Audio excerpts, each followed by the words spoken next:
I'll be showing you a very interesting case of a correction hair transplant. His first surgery was a punch grafting surgery. Punch grafting surgery is similar to FUE, but the punch size is usually 2 mm or 3 mm. So it's basically an FUE procedure with a cruder instrument. So this gentleman, a young chap, had a grade 6 male pattern hair loss who got his transplant done, and it did not turn out very well. So we'll see how it was. As you can see, though there are some hair growing in places as bunches, but it was not good enough. This is his donor area. So if you can see, the donor area has been taken out, has been punched out, and it's already very less, and the person has advanced grade of baldness. This was creating a lot of stress for the patient. Initially, we told him that there's not much that we can do because the area is too big and the donor area is very limited. But the person showed trust in us. He said us that you do your best and I'll take the rest. So we went ahead. We planned a good coverage. The idea was to have a good front look with a decent coverage at the back.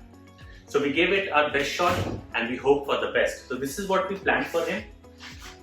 So this is the top view before operating on him. So you see, this is the front part where we thought we'll use around 1500 to 2000 scalp grafts for a good front look.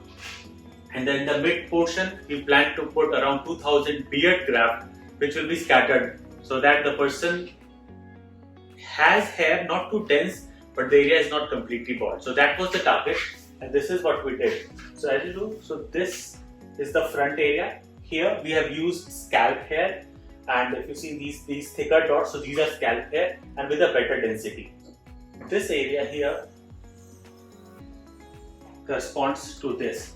So here we have used scalp grafts, and as you see, the density is much better. The hair are close to each other. Then in the rest of the area, which is this part, we have used a mixture of scalp and beard grafts.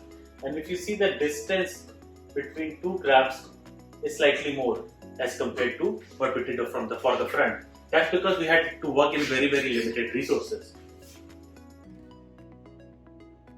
So this is the outcome that we got after 8 months of his transplant. And as you can see, now we are not seeing a bald person. We are seeing a person who has lost his hair a bit in the front, has a broad forehead, but is not completely bald. So this is the front look and this is the top look. So this is the area here that we did a better density scalp grafts only. And you see, it looking pretty nice. Natural singles in the front, and then as we go back, density.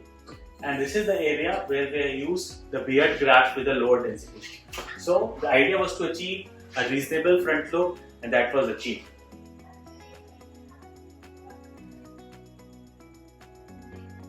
This is the area where we did a good density using scalp grafts, and this is the area where we did beard graft with a low density. So again, the idea was to give him a good front coverage. The vertex, the back portions were left untouched, but because of the successful results that the patient got at MedLinks after the first disaster, he had more trust and asked us to cover this area also. As you can see, despite taking out so much, the first punch grafting, and then we also took out the donor area, still looks okay. This is because the person has kept long hair. So whenever a transplant is done, the donor area density goes down. It has to go down. But if you keep a certain length, it's very difficult to tell that a transplant or something has been done here. So now in the second transplant with us, we have planned for him this area where we did around 1500 grafts, again using scalp and beard hair, a bit from the scalp, a lot from the beard, and we have tried to cover it with a very moderate density. So we'll tell you that update after 6 months, but the first mission has been accomplished. So this is the picture of his beard area 8 months after his first transplant with MedLinks. We have already extracted around 2000 grafts from this area. But as you will see, I'll try to zoom it for you. As you will see, there are no white dots. This is because we use a very special ultra sharp small punch for the beard extraction, and because it's a face, aesthetics are super important, and this is the outcome. So a person who does not know that something has been done here, it will be very difficult for them to point out that something is wrong with this area, because it looks pretty much seamless.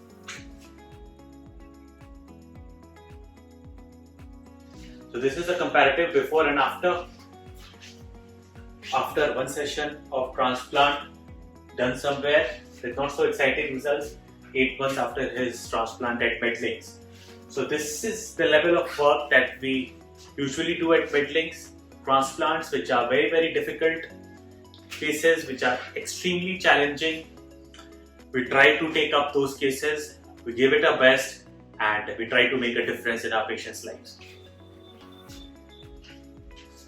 Top view, there's a huge change. Another thing that I want to point out here is that the first transplant is the best chance, because this area is virgin, the recipient area is fresh, there is no scarring, so it's easier. But once the transplant is done, the donor gets scarred, the recipient gets scarred, but still in skilled hands, things can be made better even in very limited resources. So thank you very much for your patient viewing. I hope you like this case. If you have any further suggestions, please do give us some comments. And if you like what we are doing, the content that we are creating, please like and subscribe our channel, and do not forget to press the notification bell so that you get updates, you get notifications, you get information of every new video that we post. Thank you so much.